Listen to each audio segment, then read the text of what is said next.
Why would you And not want to? I find that it really helped me step back and take responsibility.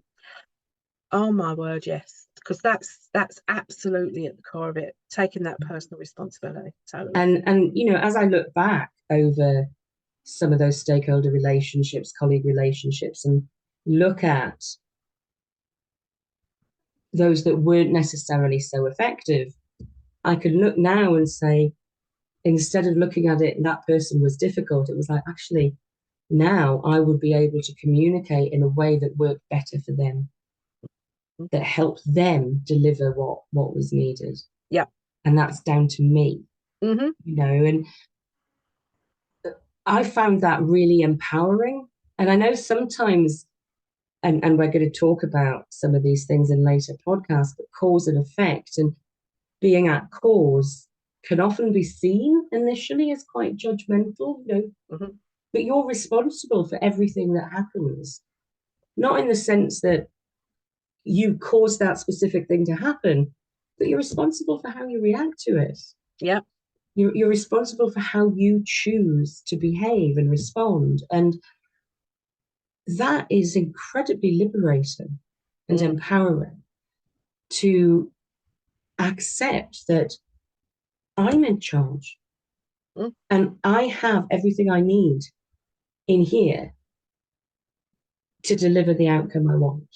Okay, so those parameters have changed, or COVID's happened, or whatever it is. How do I flex my approach? And it really helped me focus in on what's within my influence. Yeah.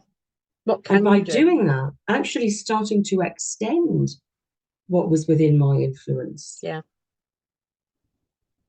And you can influence a huge amount, because you not only you start off by influencing yourself, by taking that responsibility, by having that raft of choices, by trying them on, experimenting, seeing how it comes out, and then extending that and extending that and extending that until you get to the point where actually you realize that you're influencing everything.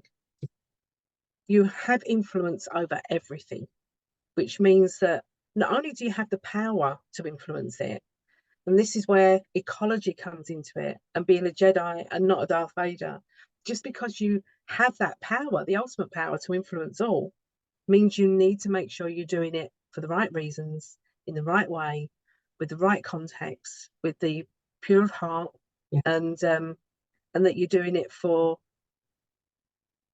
the overall good. Yeah. And it is that intention, isn't it, that makes the difference between, are we having a positive influence or are we manipulating? And that all comes back to intention.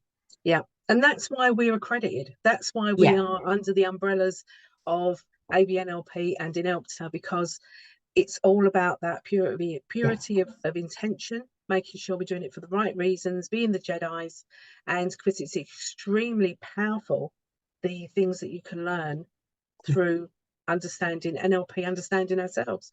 Once you start to be able to tinker about with your own mind and apply that understanding to other people's situations as well, you have in your hands a huge amount of responsibility. So you do need to know that you are responsible and be very happy to take that responsibility. Yeah, completely. Absolutely. And that's why accredited bodies are so important in NLP. They are, because, well, as with coaching as well, there isn't a governing body as such. So it's always important to make sure that, if you go to an NLP coach, if you're having NLP training, that you make sure that they are accredited. Yeah, that they are part of one of the top boards. And I think the two biggest are ABNLP and INELPTA.